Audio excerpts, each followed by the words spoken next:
नागपुर महानगरपालिका चुनाव में प्रभाग क्रमांक 30 से कांग्रेस उम्मीदवार रीता चंद्रिकापुरे इन दिनों चर्चा में है।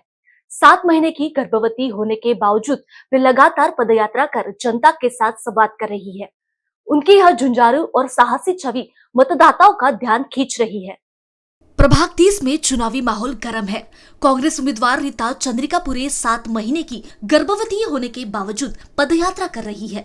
जनसेवा के जज्बे ने उन्हें घर नहीं बल्कि जनता के बीच खड़ा किया है। नमस्कार, मी रीता निलेश चंद्रिकापुरे प्रभाग क्रमांक 30 मधून उमेदवारी मिळवली आहे।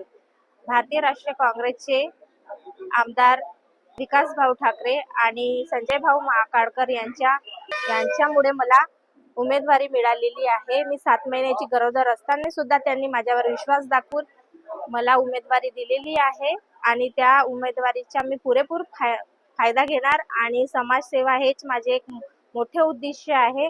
आणि 7 महिन्याची प्रेग्नेंट असताना सुद्धा मला वॉमिटिंग वगैरे सर्व काही होत आहे, त्रास खूप होत आहे, तरी पण मी समाजसेवा एक मनाशी बाळगून मी काम करेन।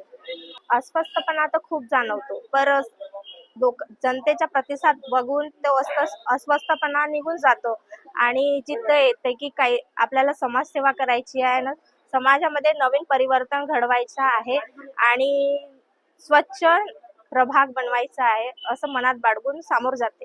सकाळी मी वेळेवर उठते, वेळेवर उठल्यानंतर वॉमिटिंगची गोळी घेते की वॉमिटिंग नाही झाल्या पाहिजे बा, मी 4-4 लोकांमध्ये गेल्या पाहिजे, जनतेपर्यंत पोहोचल्या पाहिजे, त्यांच्या समस्या सोडवल्या पाहिजे आणि लोकांचा खूप सारा प्रतिसाद आम्हाला मिळत आहे आणि त्यामुळे आम्हाला जिद्द अजून होत आहे की बा आपल्याला समाजासाठी काहीतरी करायचं आहे, प्रभागासाठी काहीतरी करायचं आहे, म्हणून मी धावपळ करत आहे।